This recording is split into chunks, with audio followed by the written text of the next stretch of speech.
人大咗唔係變成熟，而係開始學識唔好咁用力。以前嘅我成日想同人哋講道理，咩都拗餐死，覺得自己受委屈就要解釋到盡，好心好意想人哋同我同頻。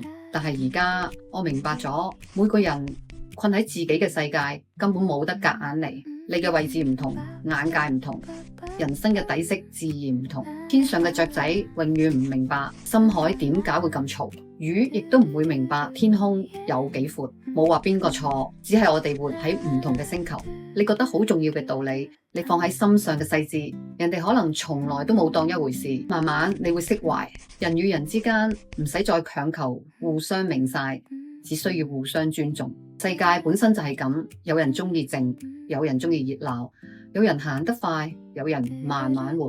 百花齊放，呢啲先係人間最好嘅風景。真正治愈你嘅，從來唔係時間，而係你睇通透咗之後，心入邊嗰份算啦，由得佢啦，唔再執着要改變人哋嘅三觀，唔再消耗自己嘅情緒去解釋，將啲對外邊嘅期待收翻嚟，將啲拗到面紅耳綠嘅力量全部都用嚟養翻自己。好好睇書，慢活日常，靜靜咁陪住值得嘅人，煮餐飯，飲啖湯，過好每一日。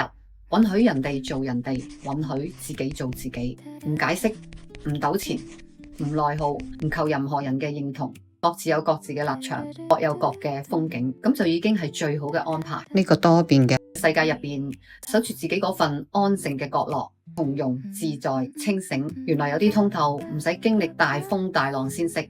人生最好嘅答案，從來唔係樣樣順心，而係你肯坦坦蕩蕩咁去接納一切。你自己就係人生最好嘅答案。如果你都曾經覺得算啦，由得佢啦，又或者而家開始學緊放過自己，留言我自己就係答案，俾個鼓勵同路人，記得將呢份通透 send 出去，等大家一齊喺呢個變化急速嘅時代，做個清醒又溫柔嘅人。關注迪安，一齊身心健康生活。